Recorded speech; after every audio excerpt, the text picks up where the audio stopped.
Ah, yes. Let's go. It's Friday, and man, we have a lot. We have so much today. There's certain days that you just get stoked. I want to talk to you about this in just a second. Well, let's intro everything. We have to keep introing. Hell, bro. Started. Getting sounds. All right, it's 7:07 a.m., and you're like, Lund, you usually can't make it at 8. You told us 8. You're promoting 8 a.m. Pacific.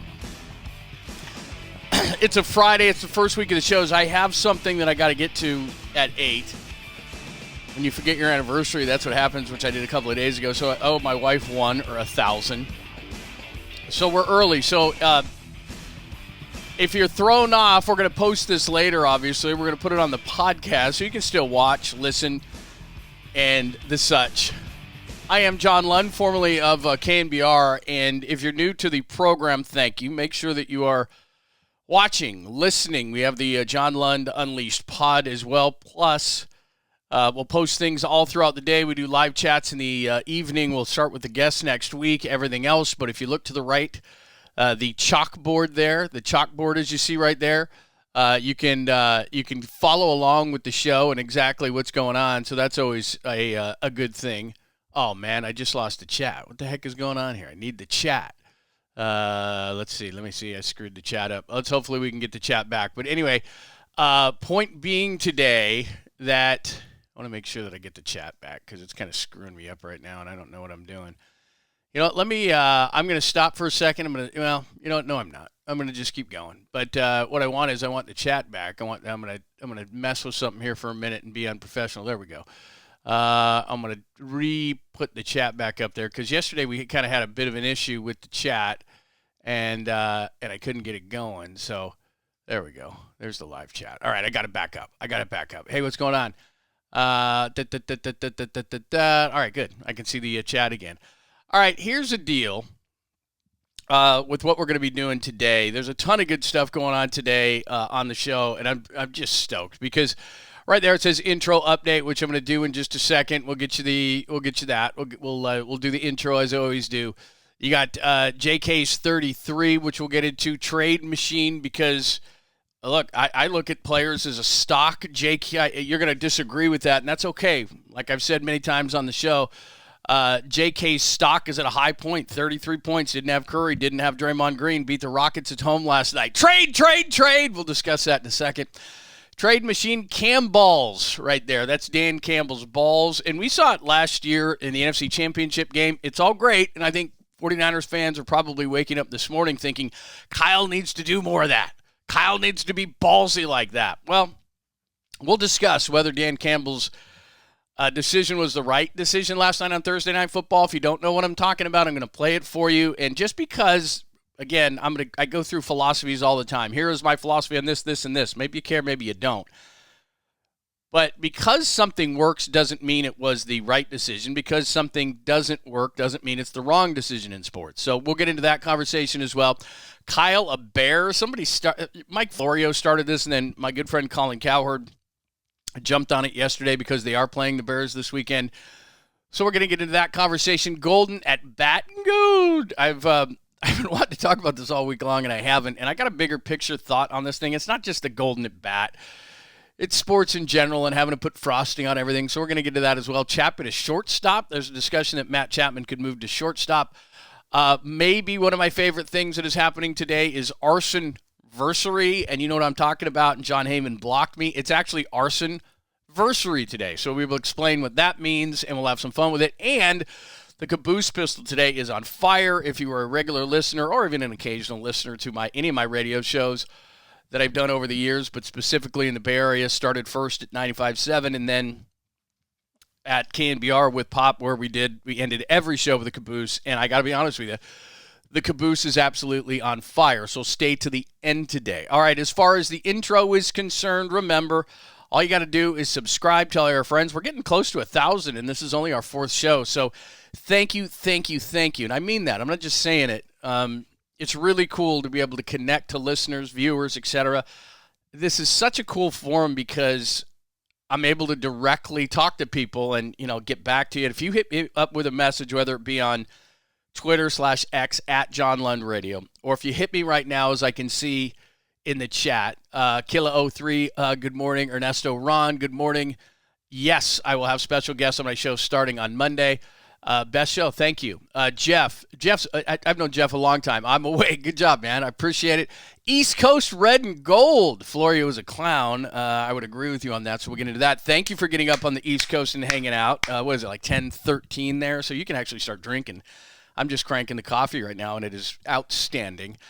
I usually go Bailey's on a Friday, but I didn't because I actually have to drive right after the show, so that's unfortunate. But anyway, we got a ton to get going. And again, real quick, at John Lund Radio on Twitter. There's a little bit of confusion on the YouTube page because I did Locked On Sports for about a year when I was at KMBR, and then we started to get hot and actually push that thing, and then they're like, yeah, you can't do that anymore, which is fine. And then, but what I'm doing is I'm going to get control of that page today. I've been talking to them and everything. You got to negotiate everything, so they're going to give that back so that I can delete it, and there's going to be no confusion. But this is the right page to subscribe to, so when you tell your friends or whatever, or you hate me and you tell your hated enemies and then you get a laugh at them, make sure that it is this page that you are subscribing to. I'm on Instagram, Threads, all those different places, so wherever you are, you're going to be able to get news on the show. The best way, of course, is to just sign up here, subscribe here, and then you won't miss anything, like when I go live earlier than I'm supposed to. We got a podcast at John Lund Unleashed Pod, so that's on Apple and Spotify and everywhere. So if you miss the podcast or you can't sit here and listen to all of it, maybe you work from home, maybe you got to jump in the car or something, I got the podcast as well, so you can listen to that going in. And then right after the show, I post the podcast of the show. So every way possible that that you can get a hold of me, that's the way to do it. So again, good morning, happy Friday, and let's start getting to some things, man, because that's enough of that. Let's start getting to some things. And again, on the right side of the page, you can see there what we're going to do, what we're going to go over, all those kind of things. So there, let's start here. The big local story, there's a ton of national stories, like I said, but the big local story last night clearly is Jonathan Kuminga. There's the Warriors with the post. Jonathan Kuminga appreciation post, if you're watching on YouTube. I'm already stumbling because it's a little bit earlier, but Jonathan Kuminga last night, 33 points, a career high. Here's what it looked and sounded like. Buddy Hield. He is continuing to miss, but Kuminga continues to make. He had this smaller defender on him down there. Winding down to the final minute of play. Jalen Green in, out, flipping it out. GP2, give me that. Kuminga speeding. Kuminga to the rim to lay it in. They hit the deceleration, too. He saw Van Vliet coming over there. Down to 10. Now he's got Van Vliet on him. Kuminga to the rim. All right, so there you go. There's a little Jonathan Kuminga highlights. NBC Sports Bay Area on the call on those highlights, and awesome. Good job, Jonathan Kuminga. Great. Now, I look at this a little bit differently than you two. And again, if you're new to me or new to the show, I'm not like most of America. I love feedback. So if you want to call me an idiot for saying what I'm about to say about Jonathan Kuminga and you think he's a building block, that is 100% fine by me. So whether it be in the chat, whether it be at John Lund Radio, tell me where I'm wrong, tell me where I'm stupid, and believe me, I'll get back to you. And it's not like you can't change my mind. With most people, it's like, nope. One of the things that's great about, again, this forum, but what I always have loved about sports radio before recent events, so that all Americans, you just can't have a debate about anything with anybody without anybody getting really pissed off. You can't have a normal conversation. The really beginnings of sports radio was, and how I always looked at it was, it's like we're sitting in a bar, right? And we're just hanging out and we're BSing about sports like you do with your friends. That's the point of what I'm trying to get across here. So some days I get it right, some days I don't. But I'm not preaching to you. I don't think I know everything. Hell, I don't think I know anything. But I've been doing this a long time, and so what I try to do is just present things to you. And you can agree, disagree. What's the fun in just saying, hey, you're right. Man, are you right? Damn, you're right again. I know you disagree on certain things. As far as Kuminga is concerned, he scored 33 last night. I couldn't trade Jonathan Kuminga fast enough this morning. I'd call everybody in the league. Did you see what Kuminga did last night? Man, that kid's 22 years old. He's going to be a monster. What do you say? What do you say? What do you say? One thing I know about Jonathan Kuminga, given my insights and people I know, he's kind of a pain in the ass to coach. He's a little bit arrogant. Again, I'm not taking personal shots at Jonathan Kuminga. These are just the things that people around the team, it's pretty well known. He's not necessarily a favorite. Let's just put it that way. Is he athletic? Does he have huge upside? I'm not denying any of that stuff. He's improved his three-point shot to an extent. He worked on it on the offseason. His upside is tremendous. And it's kind of like the conversation we've had for the last few days is like, oh, everybody is so scared, not fans, but like general managers, owners, everything like that. They just freak out when anybody shows any kind of promises like, we can never trade that guy. He's untouchable. A couple of days ago, I got into this tangent about Brandon Podziemski and how a guy like Podziemski is untouchable. No, he's not. He's a great glue piece. He's not untouchable. If you're making him untouchable, you're making everybody untouchable. Can't trade Moody, can't trade Wiggins, can't trade. I hate that. So we don't need to go back down that road because we've plowed that path a couple of times this week. But as far as Kuminga is concerned, to me, players are stocks. Up, down, whatever. He's not going to have higher value than when he scores 33 without Steph Curry and Draymond Green. I don't think he's done it consistently enough with them on the court. It's as strange as this sounds, it's really easy when there's nobody else on the court. Somebody's got to score. Somebody's got to grab rebounds. Somebody's got to get assists. Even if you get blown out by 30, somebody's got to do something. So even if you put 5 scrubs on the court, somebody's going to do something well. So Kuminga didn't have Steph Curry last night. Somebody had to step up from a scoring standpoint, and it was Jonathan Kuminga scoring 33, a career high. Awesome. I'm not saying it wasn't great. Way to go. And if they trade him, maybe they're going to look stupid and have egg on their face. But again, is Jonathan Kuminga right now at a level where he can consistently, that's the key word, consistently help Steph Curry win a championship and be a real number 2? I say no. So what do you have to do? You have to get somebody who's like 27, 28 in the prime of their career who can help Steph Curry now because that's your goal. And I continually say this. And I don't want to sound preachy, but I continually say this. Kuminga could be great, but it's a timing issue with Steph Curry. You got to be great now. If you're a professional athlete in any sport, you can do greatness every once in a while. You can do greatness, I don't know, NBA games. How many a week? 4? You can do greatness 3 out of 4. I mean, that's consistency, 4 out of 4. That's what Steph does. A player like Kuminga so far is like once a week, maybe twice a week, maybe no times a week. Guys can do it. And so we overreact as a fan base when we see it once. Oh, my God. The way that I look at that is, because I saw all these articles this morning. Kuminga's on the swing. This is the Kuminga. I haven't seen consistency like that. What it actually does with me is I'm the opposite. It pisses me off. Because it's like, I saw that you could do that. Hey, Kuminga, I saw you could do that. Now you have to do it consistently, and he hasn't shown that ability, and that's what we want. Again, I'm speaking for the fan base, and when I do that, I get in trouble. But a fan base, the worst thing for a fan is inconsistency. If you're crummy, if you're bad, if you're mediocre, if you're middle of the road, if you're pretty good, if you're great, now I know what to expect from you, and I can, as a coaching staff, as a fan base, we'll plug you in as that, and then we just know. But when I see you score 33 and then disappear, it's like, dude. And that's kind of Kuminga to me. So I'm tongue-in-cheek in this whole thing. They're not going to trade him today. We're not near the trade deadline. But I'm going to throw one other thing up here in front of you. And again, you're probably going to vomit. That's okay. It's early. You'll recover. But you see right there, that's called the NBA trade machine, and we love this as a fan base, don't you? Don't you love projecting trades? Don't you love talking trades? Don't you like being a fantasy GM? I know I do. And it's very sports radio-ish of me to do this, or sports podcast-ish, whatever, of me to do this. So there's a trade right there, and it's got Zion Williamson in it and more. And then, you got to give up Wiggins and Kuminga and to make the salaries work, GP2s. Or maybe you'd have to put in Looney for GP2 if you don't like that. You could do the same exact trade with Brandon Ingram if you prefer.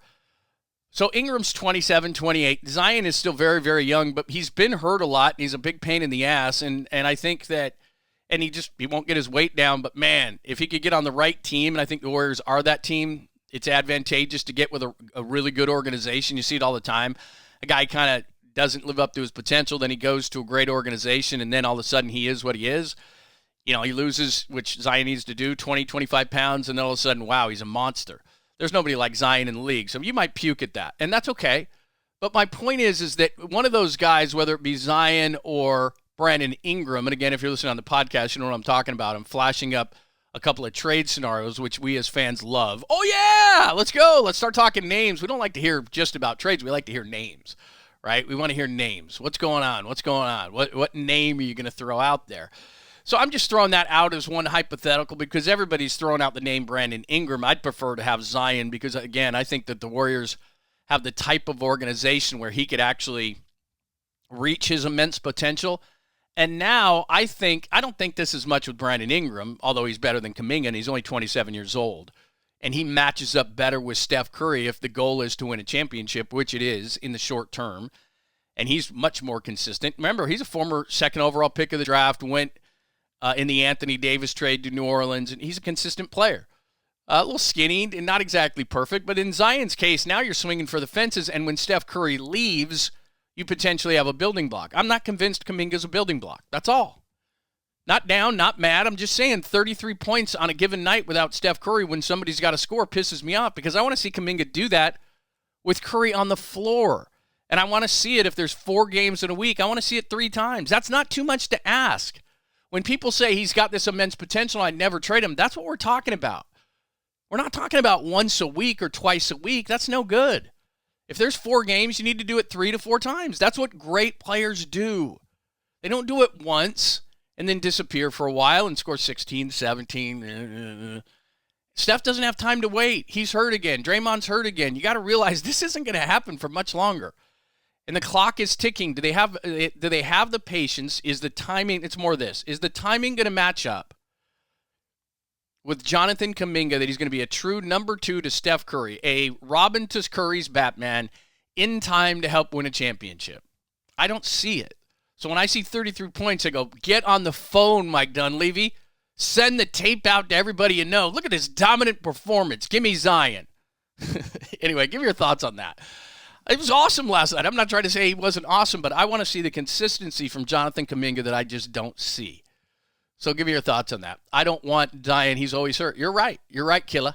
You're right. I'm trying to swing for the fences here. And again, you don't have to agree with me when I say stupid stuff. Only trade for Zion if he lives with Steph and gets his food from Aisha. Good call there. It does drive you crazy. And again, if you know me at all, I go on tangents on these things. So I'll get back to all this stuff because the Dan Campbell thing, which we're going to talk about next, is really fascinating. So let's discuss. Plus this Kyle thing on the Bears is unbelievable. So stay with me because let's talk more about that. But, I mean, you're right. These guys have all this money. Like, this goes back to, like, Pablo Sandoval, right? And Pablo would go into the post-game spread, and he'd crush, like, a full pizza. Then he'd go home and eat more. And he had a chef. It was his brother or cousin or something like that. And it was like, what are you doing? Like, when everybody posts these videos of guys working out, look at this professional athlete working out. That's what he's supposed to do. His body is a temple. Mine is not a temple. Look at this thing. It's a mess. But that's not my job. But the job of an athlete, his body is a temple, and Zion weighs 286 pounds. That's what he's listed at, so he's probably over 300. What I'm saying is if you could ever get him into an organization that had their shit together, then I think that he could really, he's got potential to be as good as I think, at least offensively. I don't know about it defensively. He hasn't efforted that way. But he has the potential to be one of the most unstoppable players in the league, and he has the upside potential, to me, to be a number 1 player on a team that can win a championship. Potential, which is a horrible word. People love potential in sports. Potential. It just means you're not there yet, and you're really frustrating. So, again, I would take a chance on him more than I would Kuminga. But, you can disagree. Great game last night. Not saying it wasn't. I'm simply saying that it pisses me off when guys are that good. That's all. Albert says Zion literally will weigh down the team. You're right. Absolutely, you're right. I'm not saying he wouldn't. And Ingram, to me, is a step below. But still, if you're talking about timing for Steph Curry, which the stated goal of the organization is win it for Steph. We got to win one more for Steph. Steph is hurt. Draymond's hurt. You're not starting to see it. You're seeing this thing going, wait a minute. This isn't going to last too much longer. Steph is not a robot that comes out of a locker. It's not going to go forever. And when it does go, it usually just goes. It's not slow. It's too early, John. I know. It is very early. If you are just tuning in, and then we're going to go to Campbell's here in a second. But if you're just tuning in, thank you so much for joining me. and joining us. It takes a village. And the John Lund Unleashed podcast here on YouTube. And if you're listening on the podcast as well, which I'll post a little bit later, please make sure you subscribe and you join. Hit me up, not only in the chat right here, which I really enjoy, but also at John Lund Radio. That's where I'm posting everything. So I'm on Twitter mostly. So right now I've got my Twitter right in front of me. So if you want to hit me up and ask me a question or say you're a jackass or whatever, totally cool. And then on Instagram, Threads, everywhere else, I guess I'm gonna succumb and do a Facebook page. One of my friends that knows how to maximize and all that stuff and be seen. I haven't been on Facebook in years, but he said, "Oh, you gotta do this, you gotta do this." So I'll go back onto there as well if that's somewhere you like to be. So wherever it is, I'll jump on it. But again, subscribe. We're almost to 1,000 in just 4 shows, so I'm really excited about it. And just to let you know, yes, as everyone is asking, we're gonna do a bunch of stuff with a lot of people that you listen to for years on the radio. We're going to have a lot of fun with this thing. I'm on every Monday night with Larry Krueger on the Krug Show, so make sure you tune in. And we'll have a bunch of guests starting next week. As I've said all week long, I sound like a broken record, but I just wanted to reconnect with listeners, say hello, blab a little bit, let you know a little bit more of my style when I don't have a co-host. And, that's all. And then in terms of, I guess everybody always wants to know, I'm not angry with KMBR. I'm not bitter. I've been doing radio in many markets for 28 years, and I never got, as they say, laid off. I don't even know what that term means. I got fired. I didn't get laid off. I'm not going back. I got fired, which is fine. I walked on this radio live wire for 28 years, never had it happen. 15 years in the Bay Area, had a lot of success, and it happens to everybody, especially in today's economy. So I'm not bitter or angry if you're tuning in for that angle to say, well, what does he think? I'm not pissed. Cool. Everything went well, and now I have an opportunity to talk to you every single day, so I'm stoked about it. Anyway, there's that speech. All right, let's get to Campbell's. Dan Campbell last night, if you didn't see, if you're not on Prime and you're like, I'm not watching that, man. I'm not subscribing to something else. That was a great game last night. One of the best, and it lived up to the hype, as many in the NFL do. So Packers and Lions last night.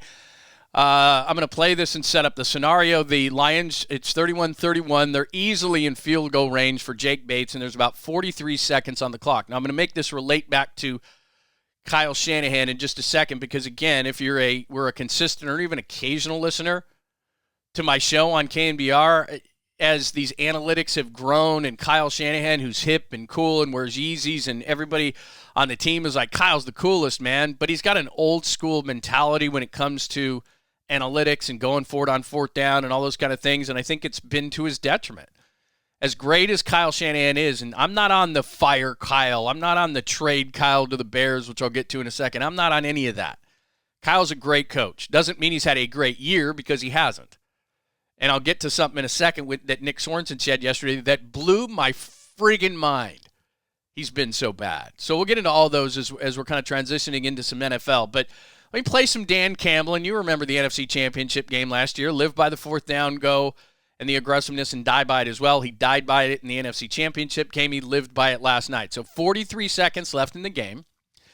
Packers and Lions tied at 31 at Ford Field. They just got stopped on a 3rd and short.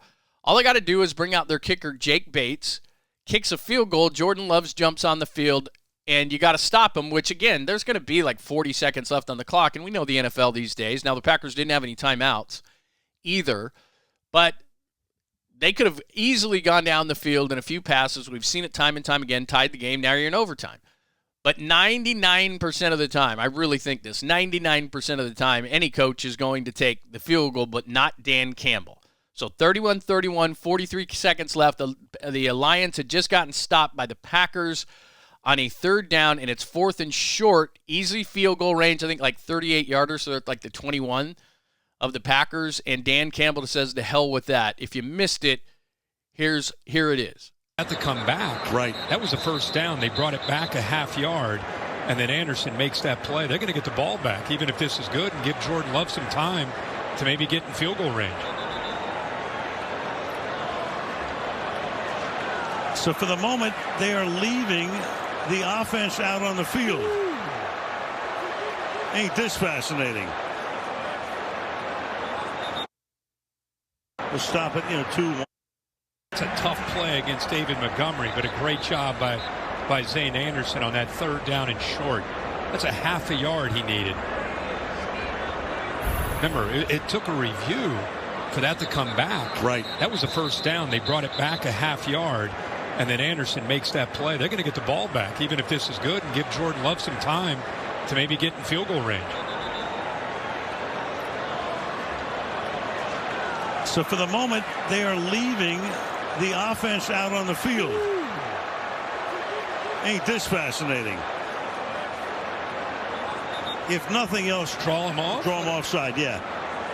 He's got the timeout. Yep. Maybe they're thinking, you know me, I'm the guy that goes for it on fourth down. Just try to, and then call your timeout. He could. Or he just says to heck with it. Are they going? They are going. And then Goff falls down, but Montgomery is able to pick up the first down. So Goff falls down as he's making the handoff, and this should seal it. They'll run the clock down, pick the field goal. What a call. All right, so you've seen enough. There you go. Dan Campbell goes for it. And when Jared Goff falls down, I don't know if you watched this thing live or whatever, when Jared Goff falls down, I was like, oh, because I was thinking they're not making this thing, but David Montgomery's like a bulldozer. And he's really difficult to stop on short yardages, I'm sure you well know. So Jared Goff falls down. They still get the first down. They run the clock down. Jake Bates comes out, kicks a field goal, and they steal the time away from the Packers, and they win 34-31. Look, it's a ballsy move. So before we get to Kyle Shanahan and the way he would have reacted in a situation like that, let me just finish the conversation on Dan Campbell. So this was the wrong one. This was the, if you're watching on YouTube, this was in the New York Post this morning. Dan Campbell's gutsy Lions fourth down call proved everyone wrong, including Kirk Herbstreit. I've been critical of Kirk Herbstreit. We don't need to go down that road, and I don't need to go ADD on Herbstreit and Al Michaels. And you know my thought. I love talking about broadcasters. But because a call works or does not work does not mean it was the right or wrong answer. That was way too confusing for a Friday this early. Point is, that was a stupid-ass move by Dan Campbell, but it worked.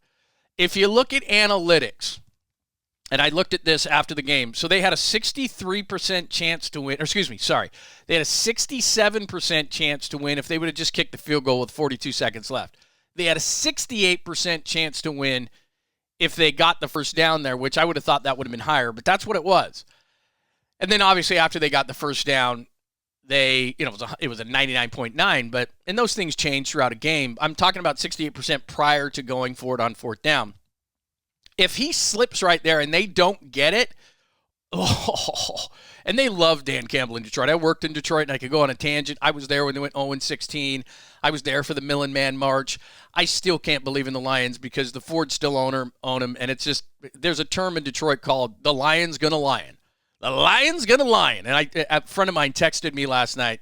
You know who you are, Maz, if you're watching or if you're going to watch this later. Maz, my old producer, who's a great guy, texted me and goes, yeah, suck it. Suck it, Lund. And I was like, I texted him back. I go, dude, Lions are going to lion. I said, Dan Campbell in the playoffs is going to try that crap again, and it's going to blow up in his face. If Dan Campbell plays it even kind of conservatively in the NFC Championship game last year, the Lions go to the Super Bowl. But he gave the 49ers opportunities. Now, having said all those things, all right, one of my philosophies on Kyle Shanahan is he's such a brilliant offensive mind. Don't tell me he's not. He is. Not having a great year, but for a lot of different reasons that we've discussed. Defensive coordinator, special teams coordinator should both be gone. His play calling, a lot of different things that we've discussed. But at his heart, even though Kyle's cool and wears Yeezys and everybody connects to him and everybody loves him and he wears the cool hats, he can pull it off at his age and all that kind of stuff, cool guy, he is at heart a very conservative guy. He grew up, obviously, his dad, Mike Shanahan, he grew up, and his dad drilled into him. This is the way it goes. So Kyle thinks old school. He wants to punch in the face. They want to run the ball. They don't, for as innovative as he is as an offensive coordinator and the motions and all the different things that he does, he is at heart a conservative coach, maybe the most conservative coach in the year in the NFL, especially offensively. And I always scratch my head and I'm like, what the hell?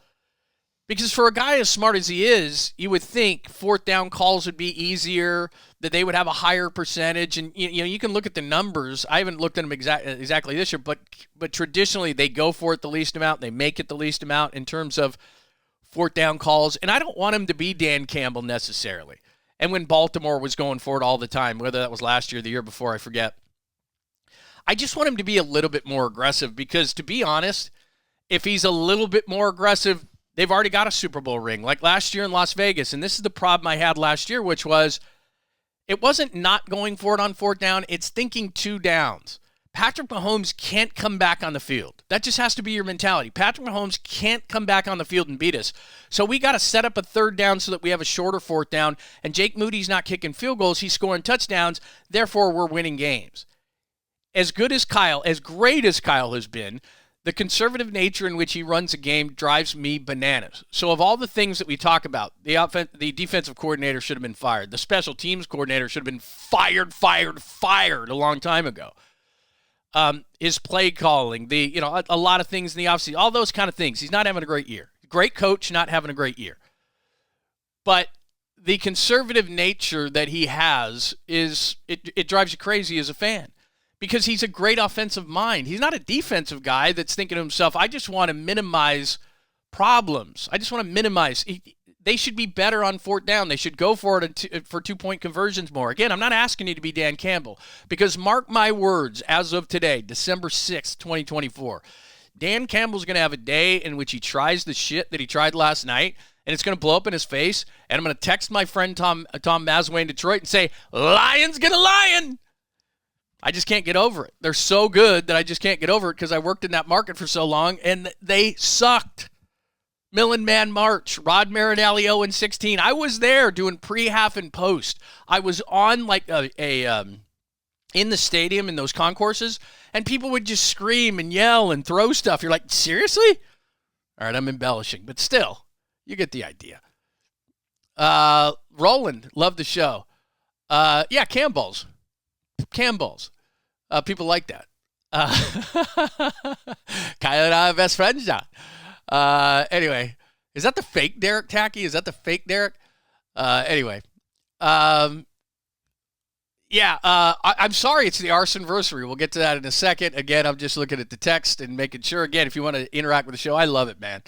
Questions, comments, stories, anything that is on your mind. And again, you don't have to agree with me. That's not this kind of show. If you disagree, it's cool. We're not going to get mad and angry and all that kind of stuff. But anyway, Campbell's. I'm just saying, doesn't mean it was the right call. It worked. Doesn't mean it was the right call. Let me play this, and then we got to get to Kyle. We have so much to get to today. Thanks for joining us, John Lund Unleashed on YouTube and the podcast as well. Follow along at John Lund Radio. And again, if you want to interact with me, let me reset my stuff. I'm live on Twitter right now, Twitter/X, so you can talk to me. One thing that happened that was so strange last night, don't know if you saw this in the Packers-Lions game. There was a fan giving Matt LaFleur, the head coach of the Packers, as you well know. There's a fan on the field in Detroit. And again, I work there, so I want to talk to you about this. I've been on numerous NFL fields all the time. You walk around before the game. I don't know where they have fans there, especially in Detroit, but here's what happened last night. And again, this is off NFL Network. You'll see Maurice Jones-Drew. I think it's Rhett Lewis with him, NFL Network. Watch this. This happened before the game between the Packers and the Lions last night.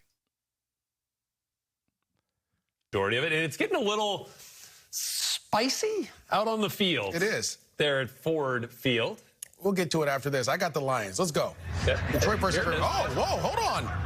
Who are you talking to like that? That's a fan who was like rolling out the one pride flag. Look at the players jumped out there. It's about to get spicy, real spicy. It's gonna get hot sauce spicy. All right, I'm going Packers now. Matt LaFleur's fired up. He changed you. I mean, I was going to. Yeah, I knew you were anyways. Hey, listen, if you're the fan. All right, one of the stranger things, in sports all the time we say, well, I haven't seen that before. So if you're at a 49ers game and you're on the sidelines, and a lot of times I would do the pregame show, which is in a studio at Levi Stadium, and then after that I would walk onto the field and try to get a feel and see. Like, I'll give you a great example. When the Jets were playing the 49ers in week number 1, I wanted to see what Aaron Rodgers looked like in warmups. He's coming off an Achilles, so After I do the pregame show, I got an hour before I got to be up in the booth and in the media booth, and so I walk to the Jets sidelines. He's warming up, and I'm just kind of glancing to see what I can see, and he kind of looked like he was limping and gimping and all that kind of stuff, and I thought to myself, he's not back, he's not ready, and he didn't play a great game. Now, maybe I'm wrong and all that kind of stuff, but, you're just trying to get a feel for things. There's an area, same thing with the Raiders. Some family members, the preseason game between the Niners and the Raiders, they met me in Vegas, and I got them onto the field before the game, and there's an area, it's roped off. And there's multi on both sides. There's, depending on, how important you are. If you have more money, obviously you can go more places. But there is no scenario at a 49ers game or a Raiders game or any game I've ever seen in the NFL in which you're not behind some sort of a barrier. And I don't mean a physical barrier. It might even be just a small rope that you could easily get under. But the security everywhere is standing there, and you got to have either a wristband or some sort of a pass or something, and it says what zone you should be in. Generally speaking, that's how the NFL does it. So I have no idea how a fan was just sauntering around on the field. Hey, it's me, Joe Fan, and I'm just standing on the field minutes before the game at Ford Field. Woohoo! I think I'm going to go give LaFleur some grief. And LaFleur said after the game, the guy's F-bombing him and talking about his family. And it's like, and LaFleur was, after the game, was like, is there any security whatsoever in this building? Just strange, man. I was like, how do you get that kind of access? I mean, the guy must have had some money or something like that, but it was weird, man. So anyway, that's everything from last night. So Campbell's on the field, fans, 34-31, going for it on fourth down. Give me your thoughts on it. Any of the things from last night that we talked about. I'd like Kyle to be more aggressive, but I don't need him to be Dan Campbell aggressive. And mark my words, I think Dan Campbell's going to do something stupid to keep the Lions out of the Super Bowl. There's a happy medium. There's Kyle's conservatism. There's Dan Campbell's wildness. There's a middle. I mean, there's a middle. There's a middle. I just want Kyle to get to the middle. That's all. Now, speaking of Kyle, this is nuts. So, as somebody pointed out in the chat just a minute ago, or a few minutes ago, Mike Florio doesn't know shit about the 49ers, and he's always throwing stuff out. Not like Florio. He's done a great job. From a lawyer to Pro Football Talk to NBC. I mean, I'm not knocking the guy. He's done a great job. Got opinions on a lot of things, but I've said this about certain people. If you're wanting news on the 49ers, insight on the 49ers, what's really happening with the 49ers, I was fortunate enough to be working with Tim Ryan and Greg Papa for a long time, and I knew a lot of stuff that on KNBR I just couldn't say. I mean, one of the most fun things about going down on Thursday and doing that football show with Tim and Greg was that I'd walk in because Tim was going to every practice, and you could really get the insight on what's going on. It's not that I wanted to tell people. It wasn't that. I'm an insider. I'm Adam Schefter. I wasn't trying to be that. It was just Tim would tell you stuff so you didn't look like a jackass on the air when you had an opinion on something. So it was great. I don't know where I was going with that, but oh, yeah, I do. There's certain people who know things about organizations nationally, locally, whatever. Mike Florio is not an insider on the 49ers. He was constantly, Tom Brady, Aaron Rodgers, they might do this, they might do that. Certain guys nationally, locally, they have better insight into organizations. The 49ers are a pretty tight organization where a lot of the leaks come from, and you know this, but I'll just remind you, they come from agents. So if you have a certain player within an organization, then that player tells the agent, that's how they become insiders on a certain organization, because they know an agent who has a prominent player, and that prominent player blabs to his agent, and then the agent gets it out there. That's how it works. So Florio doesn't have a good insider within the 49ers. He might have him somewhere else. He does have good national contacts, obviously, but within the 49ers, he's always throwing shit against the wall that never sticks. It's just, that's just what it is. So this story, from Florio suggesting it. Again, there's a big difference in today's media between something that is confirmed or suggested. A lot of suggested stuff just comes from someone. This guy put together a list. This guy thinks that. And it's such a blurred line now. It used to be that two sources, it's very buttoned up, these kind of things. A lot of it is a guy throws an opinion out, then Twitter picks it up or some kind of social media, and you're not sure whether it's a confirmed story or somebody actually has a real source, or it's just jackassery and somebody throws out an opinion. It's hard. So anyway, when it comes to Florio, this was just his opinion, man, Papa. It was just his opinion, man, on what he thinks should happen. So it's not confirmed. He doesn't have a source. He doesn't anything like that. So then Colin Cowherd, good friend of mine, not name dropping, he's just a good friend of mine. I was texting with him yesterday and asking him about this, and he picked it up, and so it gained steam, and you know how the news cycle works, and they're playing the Bears this weekend. So people actually brought up the idea of Kyle Shanahan being traded to this weekend's opponent, the Bears. Here's what it sounded like. Pro Football Talk suggested the Bears should call Kyle Shanahan, and I'm just going to throw this out. Exits. Kyle Shanahan is smart. He has a losing record in San Francisco without Christian McCaffrey. He is staring down the barrel of signing Brock Purdy, injured for the second time, to a big deal. It is an old, expensive, brittle roster. And here are the Bears. Good roster. He'd get power. Quarterback's free for 4 years. Chicago is a massive football brand. And to be the savior of it, I think he takes the call. Okay.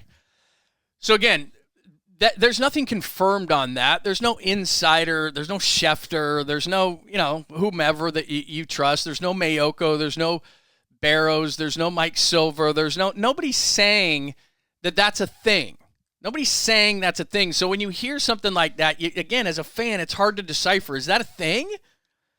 Are the Bears and the Niners talking about Kyle Shanahan going to the Bears? So I'm here to kind of, cut through that stuff. But one thing he did say at the end of it intrigues me, and so I fall into the trap, which is Colin later said 3 first-round picks. Now, you want to give me 3 first-round picks for Kyle Shanahan? I might have to take that call. But in terms of saying, and everybody overreacts on this stuff. The Niners are down. They have tons of injuries. They had a wacky season. Everybody knows logically that knows the sport, from fans to insiders to whomever, that they got a lot of talent, and next year, if and when they get healthy, and it's a big if because they're getting older and more expensive. We know that stuff. We've talked about it a million times. But they should bounce back. And Kyle Shanahan, Jed York's not dumb. Jed York's not going to go, we're having an off season. Like, everybody talks about Kyle being fired. He's not getting fired. Who are you going to replace him with? That's what you have to ask yourself. Everybody wants to fire. Who are you replacing him with? I don't know. I just want him fired. Well, that doesn't make it better. He's not getting fired. He's not getting traded to the Bears. He's their best asset. You understand that, right? Like, it's not Brock. It's not Warner. It's not Bosa. It's not any of these guys. You could package all of them together. Bosa and Purdy aren't worth Shanahan, I don't think. Yeah, maybe that's a bit much. You can disagree with me at John Lund Radio, and I'm going to read the chat here in a second after I'm done doing this Kyle thing, but he's not getting traded to the Bears. And there's no credible source saying he's getting traded to the Bears, and it would be generally stupid to trade him to the Bears. Kyle Shanahan has been a big part of what the 49ers have built. His vision, and again, I'm not saying he's perfect, and I keep saying this, he's had a bad year. But Kyle Shanahan's fingerprints are on everything here.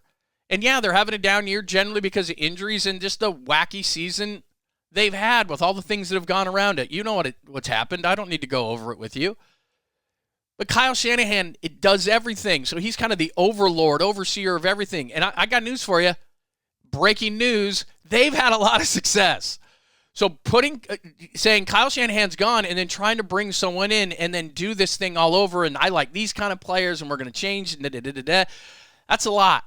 And we know from like Jim Tomsula and Chip Kelly and all these different guys and the coaches before Harbaugh, after the era in which Montana and Young and all that kind of stuff, finding a quarterback is one thing. Finding a coach, Singletary and Nolan, and go on down the line. It's not easy finding a great coach. Oh, we'll just replace Kyle Shanahan. Great idea. Why does everyone run his offense? I don't know. It's probably pretty good. So he's not getting fired. He's not getting traded. Now, 3 first-round picks, I might take the call. What a contradiction by me. All right, this is back to Nick Sorensen real quick, and then we'll move off football, and we'll get to some baseball, and I got to get to the Caboose pistol because it is awesome today. But I didn't know this. The last nine trips into the red zone, opposing teams are 9 for 9. That's a quote yesterday from the press conference. Nick Sorensen, the defensive coordinator of the 49ers, but he's not going to be the defensive coordinator much longer, I think, till the end of the season, and that should be a stretch. I would bring Robert Saleh in today. You want the DC position again? I know he's in Green Bay as a consultant. You want the job here full-time again? Please say yes. 9 for 9 red zone opportunities are against the 49ers defense. And that alone should make Kyle Shanahan say bye, and then Brian Schneider, the special teams coordinator, and everything else. But you and I have been talking over the last few days and after the last few months at KNBR and just how bad this defense has become and the defensive line and what they need to do in the offseason and all these kind of things. But, like, the real downfall other than injuries, impress your friends with us today when you go to work or whatever you do or whenever you're talking 49ers, put this little note in there. The 49ers, the real downfall besides injuries, if you want to boil it down to one thing, is the key downs and the key areas on the field. So offensively and defensively, they're one of the worst red zone offenses and, as you just saw in that graphic, defenses. So that's the key thing. Kicking field goals offensively and not keeping teams out of the end zone defensively is a major problem. And then third down's the same way. So, by the way, red zone, because we've talked so much about when they get McCaffrey back, they're going to be great in the red zone. Not so much. So offensively, they were terrible in the red zone this year, which is in a stark contrast from where they were last year. So offensively, they're bad in the red zone, one of the worst. And defensively in the red zone, they're one of the worst. And then on third downs, defensively, they're one of the worst. And third downs, offensively, they're okay, but not great. So that's what it really boils down to. We can sit here and talk about injuries, and we have, and weirdness of the season, and we have. And those are absolutely, as I always say, explanations, not excuses on the season. Those are explanations on why it's so bad. But if we want to quit talking about that and actually look onto the field for the major problem, number one is red zone offense and defense and third down offense and defense. And if I was Kyle Shanahan, and he knows that graphic clearly because he was asked, Nick Sorensen was asked about it, I would sit down in my office with him and say, how can I continue to have you be the defensive coordinator when the last 9 trips for a team in our red zone have been touchdowns? What are we doing? What are you doing? Can't have it. Anyway, again, give me your thoughts before I move on to a little bit of baseball and the arson-versary, which it might make you sick.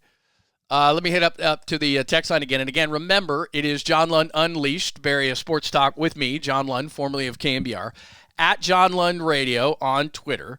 Please make sure that you are subscribing, telling your friends, and we got the podcast as well of the same name, so find it. It's on anywhere you find your podcast, Apple, Spotify, all those kind of things. And real quick, there's a little bit of confusion, which I'm taking care of. I worked for the Locked On Podcast Network a couple of years ago and was doing a thing called John Lund Unleashed. And they're going to give me back control of that YouTube channel so I can delete it. So this will be the only place. So when you are subscribing, make sure you're subscribing to the right channel and there's no confusion and everything else. And that's happening with the podcast as well. I'm well aware of it. And thank you for reminding me of it. But that's going to be rectified today.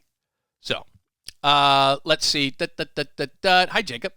The guys have not bought into Sorensen. The play reflects it, no doubt. The DC is in over his head. I don't know that for a fact, but yeah, it sure seems like it. Let's see. Yeah, exactly, Jacob. Ask the Raiders how the first Gruden run went. Gruden's was terrible because then they faced him in the Super Bowl, and he's like, I know everything you're going to do. So that was not good. That was not good. I'm not telling you anything you don't know. All right, really quickly, let's get to some baseball stuff. Don't go anywhere. Let's get to some baseball stuff because this is really interesting, and it dovetails on something we talked about yesterday on the podcast and YouTube show, so go back to that. Matt Chapman as a shortstop. There's rumors, and again, Matt Chapman said when he got signed, if you didn't know the first time, not being re-signed, but he's re-signed now, but I don't mean to confuse you, that he'd play shortstop, he'd play wherever he wanted. If you don't know this story, Nolan Arenado and Matt Chapman were on the same college team. Was it Long Beach State, the Dirtbags or whatever? And he played short. Arenado played third. And so Chapman's played shortstop. It's just that Chapman is such a good third baseman. I don't want Chapman to play shortstop. I want Willy Adames to play shortstop. Now, I do know, and I've said this before, that it's going to cost, I don't know, a couple $100 million to get Willy Adames. You're going to have to overpay to get Willy Adames to come to this ballpark. He's still young. I think he's 27 years old, and he wants to put up numbers so that he can get another contract. And that's why hitters, not players, pitchers will come here. Hitters won't come here because they know that it's numbers. It's all about numbers. It's all about stats. It's all about all that stuff. So Willy Adames hits 30 and knocks in over 100 for the Brewers. He's not going to do that here. He might hit 20 and knock in 80. Well, he does that for a few years. He's not going to get as much money. So you've got to overpay for Willy Adames to say, look, I'm going to take a hit on my next contract. You got to pay me for that. Plus, you're in California at 13.3% state income tax. Nah, I don't like it. So I don't love the idea of Chapman at shortstop only because Chapman's the best third baseman there is. I don't want him to move him to shortstop. I want to keep him at third, and I want to get a shortstop. And it's not 𝐿 Kim, not in my mind. He's coming off an injury. He sounds like the perfect Giant, doesn't he? Hit about 11 home runs, has major injuries, isn't going to be able to start the season on time, has been okay, not great since he came over. I like him. But because Bob Melvin's connection and all those kind of things, everybody goes, oh, he's definitely coming. I'd go for Willy Adames. And 𝐿 Kim's going to be hurt. That just sounds like a Giant to me. Oh, he's hurt. He's out of the lineup. Oh, he doesn't have much power. I mean, if he had 11 home runs for the Padres and then I think it was 17 the year before, what's he going to hit in this park? 10? Woohoo! No thanks. But you could love him. All right, now this is one that we talk about all the time on the show. On KNBR, we did this. Happy Anniversary. Do you know that episode? It's the Flintstones and Joe Rockhead. And I think there was, correct me if I'm wrong on this, I think Wilma and Fred got into some kind of a fight. And then they came in and it was their anniversary. Maybe it wasn't. And then they came in there and they started singing Happy Anniversary. Happy Anniversary. You know what I'm talking about? Maybe not. Anyway, it is Arson-versary Day. That is, oh, wait a minute. That's John Heyman blocking me. Here we go. It is Arson-versary today. 12/6/22. So what are we at? 2 years? God, it feels longer than that. Today is Friday, December 6, 2024. There is John Heyman, our friend. Just because you delete it doesn't mean it doesn't live on. So Arson Judge reportedly headed to Giants 4:20 p.m. That's some irony. Maybe he meant to do it. 4:20 p.m., 12/6/22. Arson Judge appears headed to Giants. Woohoo! I wasn't on the air at that point because I was going 10-2, but I remember everybody freaking out. And then moments later, he rescinded it, and then Webb came out and said, "Not cool, bro. Not cool." But he has since blocked me, and I've told you this story, so I thought I would flash it in front of you because it's a fact. Because then last Arson-versary last year, I made fun of him because it was Arson-versary. So then I hit him up and I go, "Hey, happy Arson-versary," and that's when he blocked me. So it's also the anniversary of him blocking me. So there you go, 12/6/22. Arson Judge appears headed to the Giants. 2-year Arson-versary. Why am I struggling with that? Arson-versary today. And there you go. Fact. That's fact. That's I tried to, I just did that today. I don't know what that background is, by the way. What is that? It's annoying. But I wouldn't want to follow John Heyman anyway. But there he is blocking me because I made a joke 1 year ago today about his Arson-versary. I wished him a happy Arson-versary, and he conversely just blocked me right away. No big deal. It's not like I can't get baseball news somewhere. I'm okay. I've lived and survived being blocked by John Heyman, but that is a fact. He did block me. So there you go. If you're on the YouTube channel, you can see that. And finally, it is time for the Caboose pistol, the sweet, clean, family-friendly Caboose pistol. Before we get to that, what are we talking about here on the chat? Let me look here. Hello, John. Rockin' New Era 84, welcome. And again, I'm sorry I'm early today. If you're tuning in right now, I've already done an hour on the show. So if you missed it, I'm going to post the podcast later. I will repost the show so that you can watch it.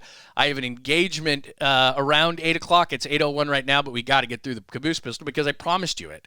What kind of guy would I be? What kind of an a-hole would I be if I didn't give you the Caboose pistol, especially on a Friday? So people are going to have to wait, and they might be late. It's not my fault. Let's see here. Jacob, if they trade Kyle, who are they going to get to take over this aging roster with a good, not great QB? That's what I'm saying. They're not trading Kyle Shanahan to the Bears. 3 first-round picks, I would be tempted. And it does bring up the fact, I don't mean to go on a tangent because I promised you the Caboose pistol, but it does also bring up the conversation of how important a coach is. They're really important. Like Belichick's going to take over a team next year that's going to be on the verge. He's not going to take over Jacksonville. He's going to take over a team that's on the verge. And it's going to make a huge difference. There are certain coaches who are closer, certain coaches in every sport who are builders. They do all these different things. A coach is extremely important. As I said, Kyle's fingerprints are all over this team. They've had a ton of success. They're having a down year, and the national media is overreacting on them. They'll come back next year. I'm not saying they're going to be what they were, but they sure as hell aren't done with this era. I believe that. They're done for the season. They're not done with this era. And Kyle Shanahan, Andy Reid's the best coach in the league. You can't deny it. They keep winning. Now that he has Patrick Mahomes, it makes you look pretty good. But I'm going to say Andy Reid's the best coach. Mike Tomlin's up there. I mean, there's a handful of guys. But Kyle's in that mix. Admit it or not, Sean McVay is in that mix. I mean, there's a handful of really good coaches, and Kyle's right there. Plus, he makes a lot of personnel decisions. And here's the bottom line, and you know this. Jed York loves him. He ain't going anywhere. He's not. What else? Hey, Tacky, what's going on? All right, so let's get to the Sweet Clean family friendly Caboose pistol. You're gonna love this one. Here's the first one. I got about 3 or 4 of these today. We all know that athletes get attractive wives, significant others, and all those kind of things. Players, but we've had this conversation a million times. Kickers are different, right? By the way, I think Jake Moody is 32nd in field goal accuracy. I'm not asking for flowers in terms of the thing that I've always said, which is you shouldn't take a kicker in the 3rd round, and everyone wants to debate me. It was between the 3rd and the 4th. He was a 3rd round pick. And I was in the room right next to the draft room. I've said this a million times, when Jake Moody was picked, and Kyle Shanahan flat out said, I don't think this is off the record, but it was off the air when he came to sit down with us as we did our draft coverage every year from the 49ers HQ, which they're awesome. They were so good to us. But and Kyle sat down and goes, I wanted a running back. And John Lynch sat down and went, well, you got to take a kicker sometimes, I guess. It wasn't like they were thrilled with the pick. But I figured this might happen, but I could be wrong. But anyway, real athletes get beautiful women on their arm all the time. But there's a fill-in kicker now. Evan McPherson is hurt, and they have a fill-in kicker. And the Bengals are playing the Cowboys this weekend. And here's the fill-in kicker for the Bengals. He's dating a Dallas Cowboys cheerleader. Take a listen and a view. My girlfriend is actually a cheerleader for the Cowboys. And she got baptized this Sunday. So it was awesome getting to do that, and all of her teammates got to come watch. And then literally the next day get a call that I'm going to work out for the Bengals and they're playing on Monday. I was like, well, Zoe, I will see you at home no matter what. So, yeah, it's pretty cool. So she will be on the sidelines cheering for the Dallas Cowboys. She's going to be cheering for me, so it's going to be great. But, yes, we'll both be there. She's already told me 2nd quarter and 4th quarter is when she's on the visitor side, so I'll have to sneak her a couple. All right, so first and foremost, I mean, you have to be confident enough in your manhood, masculinity, whatever. You can say when a guy's a good-looking guy, guy's not a good-looking guy. I'm not an attractive man. I have a face for audio, face for radio. I did, by the way. I don't know if you noticed. I'm not wearing a hat today. I thought, it was a Friday occasion. I would do my hair. My wife's all over me since I left KNBR. She's like, at home, you're just wearing a hat and hanging out and wearing sweats. Like, could you try a little? So I'm trying a little today. I actually took a shower this morning and everything else, even though I started the show early today. As I've said, I actually, so you can give me some thoughts on that. I'm having a bad hair life, not a bad hair day, a bad hair life, but that's just, anyway, let's stay focused here. Not a great looking guy, decent looking guy, kicker, fill-in kicker, not making a ton of money. So I don't know what the background is on that. So he's going to be on one sideline with the Bengals. She's going to be, like he said, a couple of quarters. She's going to be on his sideline. It's going to be weird. But it's like, I understand, like, you don't have to be the most attractive guy. You don't have to be the elephant man, but you don't have to be the most attractive guy if you're making a lot of money. I mean, Jeff Bezos and, look, you don't have to be a great looking, you don't have to look like Clooney or Pitt if you got a lot of money. I understand that. And athletes get a lot of attractive women and everything, but it's like, you're a backup kicker. Like, what? That one doesn't make any sense to me. But again, I don't know the ways of the world. All right, a couple more on the Caboose pistol today. Give your thoughts on that at John Lund Radio, and on the chat right now here at John Lund Unleashed. Here's an interesting one. Mom sues toy company Mattel over porn website printed on Wicked doll packaging. Mother says her daughter accessed a porn website through a link on the packaging of a Wicked doll and saw photographs that caused quote-unquote emotional distress. Now, look, I'm not saying that kids should be looking at porn. I'm not that morally corrupt, even though I'm on the scale, but I'm not that morally corrupt, am I? But I reported this story, I think, on 𝐾BR earlier. And so what essentially happened was, and I don't know all this stuff, but the Wicked movie came out. You're probably more aware of it than me, but the Wicked movie came out. And what Mattel did was, on the packaging of the dolls, instead of wickedmovie.com, they did wicked.com. And that's a porn site. And not that I knew that. Wink. Not that I knew that, but wicked.com is a porn site. Wickedmovie.com is what they should have had printed. So then they had to do a recall of all those things. Then they had to put, like, you know, I don't know, some sort of tape. I don't know what they did. But anyway, they recalled it. And then, you know, certain kids did go to wicked.com, and not all of them are suing. And we live in a litigious society, and I understand those kind of things. But come on, man. Let's just call her Little Jane. Like, little Jane didn't have emotional distress. You know, she shouldn't be looking at porn. There's no question about it. Again, I'm not advocating it. Hey, check it out. But come on, you're suing. I don't know for how much. I don't know what the damages are. But if I was a judge in our country, it's like, man, the system is clogged with stuff. Really? Little Janie saw some porn. Get over it, man. Stop. Like, get out of here. Go. I'm suing you back. Like, I think it works this way in England, right? Where if, like, you bring some stupid jackass lawsuit against somebody, you pay. Like, just stop it. And that would stop that around here. Like, come on. You're just looking for a free payday. Look, we'd all love it, but that's stupid. Give me a break. This is weird. I need to ask your opinion on this because I saw this morning as we are doing a couple of Caboose stories before we jump out of here. And again, I got to run here in a minute. We started early today. If you missed it and you're pissed and you're like, Lund, because we have had a hell of a show, have we not? We've had a hell of a show. We just started after 7 a.m. today, and I won't do this normally, 8 a.m., 8 a.m., 8 a.m., but I had to do something today. So, again, if you missed it, we'll repost the show. And if you're listening on the podcast, we'll have that up shortly as well, so you can enjoy it all. But do guys do this? Because this shocked me. Look at this story. It says, his poor excuse. Women are venting that men store water bottles at their bedside so they can urinate in them instead of getting up to use the bathroom. Disgusted hack has become a viral conversation online where women are coming together and sharing stories about the partners who use the concept and a lazy excuse to stay horizontal. So let me get this straight.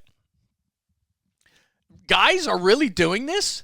Like, guys put water bottles by their bed because they can't get out of bed in the middle of the night to go to the bathroom? And guys who are older know this because it just happens. The older you get, the more you got to get up in the middle of the night. I've never, ever done this, let alone thought about it. Hey, honey, what are you doing? Oh, I'm just putting some water bottles by the bed just so that I can pee into a bottle. Like, wouldn't that take more time in the middle of the night anyway? It's dark, so you have to turn on a light, and then you got to position the thing and all that kind of stuff, and then you, like, set it down, and then in the morning, you know, it's like that Dumb and Dumber thing, you know, where Jim Carrey's in the van and you accidentally drink it. Like, I keep water by my bedside, so it's like I would have that problem. Just get up and go. Like, is that really true? Guys don't do that. Guys don't put a bottle by the bed so they don't have to get up. Now, look, I lived in wintry conditions. I lived in Detroit, Pittsburgh. I've told you that a million times. It sucks to get out of bed, and it's cold. I got hardwood floors in my house. It's a little chilly, but we live in California. There's no way that's right. They're saying this has gone viral. The guys actually do this. We're pigs. There's no question about it. But I think I'm upscale. Like, I've never even thought about it, let alone did it. Is that true? Anyway, let me see. Anybody say anything about that? How big is their damn house? It's too far to get there. You're right. Blame the dog. Damn, I drank from the piss bottle again. Never heard of that. See? Okay. I'm normal. Because, sometimes you don't know. Especially when you're just, you're at home now and you're like, I'm just hanging out. What's going on? Let's see. Do I have anything else? I think that's it. The piss bottle thing threw me for a loop. All right, we went through a lot today. 𝐾𝐨𝐧'𝐭, if you missed it and you're just to the show going, what's up, Lund? The trade machine, I did a Zion thing. You're like, are you kidding me? Dan Campbell and his balls, Cam balls is what I said about Dan Campbell. Because it worked doesn't mean it was the right decision. And mark my words, they're going to, I think they're going to do what they did in the NFC Championship game. You live by it, you die by it. fan on the field we went over. Kyle as a Bear, that's not happening. He's not getting traded there. Red Zone 9 for 9 this weekend as you're watching the Bears and the 49ers. And, oh, by the way, I'm glad that we're recapping because it just popped into my head. This weekend, I'll kind of steal something from Matt Mayoko and do like 5 to watch. So I'll repost. It's not like it's Friday. I'm not going to post stuff over the weekend at John Lund Radio, Twitter, Instagram, all that kind of stuff. Stay right here and subscribe to the YouTube page because I will be posting stuff throughout the weekend. I'll post a bunch of shorts this afternoon, all those kind of things. I did not get to the golden batter, I'm not going to say shower. The golden batter I didn't get to. So I need to post a 3 minutes on that, which is just a quick hitter. So I'll do that. Let's see. 𝐼𝐸versary. Do I need to do that one more time, or are you just going to get pissed? It is 𝐼𝐸versary. Aaron Judge appears headed to the Giants 12-6-22. 12-6-22. Happy 𝐼𝐸versary. And, of course, ironically enough for the Bay Area, it was posted at 4:20 p.m. So you can see that. We went over that today. The kicker who got the cheerleader, the woman suing Mattel for Wicked because her little Janie saw some porn and the piss bottle, which I just don't think is a thing. There you go. That's what the YouTube page should look like if you're going to subscribe. Thank you. At John Lund Unleashed Pod. At John Lund Unleashed Pod. Please subscribe and tell all your friends. And this is my Twitter page right there, so make sure you're following. And that's where I put most of this stuff on the show, like today, because we had to start the show early, at John Lund Radio. So make sure you're following those things, telling your friends, and checking back often. What else do we got going on today? John can make magic out of 3 minutes. Ask my I know what you're doing there. I know what you're doing. Magic out of 3 minutes. I don't even think I last that long. Are you kidding? Time for a cig, too. I've never been a smoker. Let's see. He said there's a King of the Hell episode that will help your friend. Hit me up. Give me the link to it. I got to see this. Let's see. Bruh. What? What did I do? Is there a pencil near the toilet? Pencil. Boy, now you're going into something. Let's see, what else do I got? I guess that's it. All right, I know, I got to go. See, look, I just got interrupted. She's like, what are you doing? You're supposed to be done at 8 o'clock. All right, let's get it done. Really appreciate you hanging out for the week. That is episode number 4. And again, if you're just tuning in, you said 8 o'clock, and it's 8:14, and I'm finishing up. I've been on for over an hour, but got to make sure. Oops, wrong one. Got to make sure I'm getting out of here today. I had something on a Friday. But if you missed anything on the show, I will repost it shortly. I will post the podcast so you can listen driving in or driving back from work. Please subscribe. Please tell all your friends. I'm relying on you. And make sure that you're checking me out at John Lund Radio, where I will post everything. That is John Lund Unleashed for a Friday. Thank you. Have a tremendous weekend. I will post more, and we'll get you more on the 49ers as well. I'll be on with Larry Krueger on Monday, and next week we will start having the guests, the people you really want to hear from, so you don't have to look at my ugly face. Thanks to everybody for hanging out. John Lund Unleashed for Friday, December 6th. Happy 𝐼𝐸versary. Have a great weekend.